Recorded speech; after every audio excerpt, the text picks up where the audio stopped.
செவ்வாய்க்கிழமை சங்கடஹர சதுர்த்தி விரதமும் கிடைக்கும் பலன்களும். நாளை அங்கார சங்கடஹர சதுர்த்தி. செவ்வாய்க்கிழமையில் வரும் சங்கடஹர சதுர்த்தியான இன்று நாம் என்னென்ன செய்ய வேண்டும் என்பதையும் அதனால் நமக்கு கிடைக்கின்ற அற்புதமான பலன்கள் என்ன என்பதையும் இங்கு தெரிந்து கொள்ளலாம். சங்கடஹர சதுர்த்தி விரதம் மாதத்துக்கு ஒருமுறை பௌர்ணமியிலிருந்து 4வது நாள் கடைபிடிக்கப்படும் விரதம். ஹர என்றால் அழித்தல் என்று பொருள்.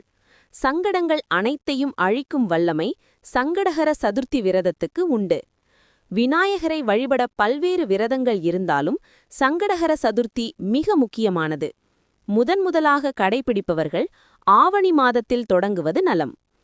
செவ்வாய்க்கிழமைகளில் வரும் சங்கடஹர சதுர்த்தி சிறப்பான ஒன்று.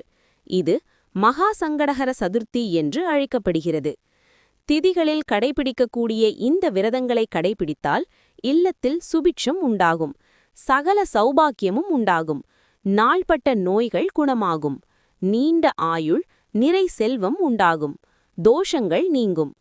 செவ்வாய்க்கிழமை வரும் சங்கடஹர சதுர்த்தியன்று விநாயகருக்கு விரதமிருந்து வழிபடுவதால் திருமணமாகாமல் தாமதமாகும் ஆண்கள் மற்றும் பெண்களுக்கு கூடிய விரைவில் திருமணம் நடக்கும்.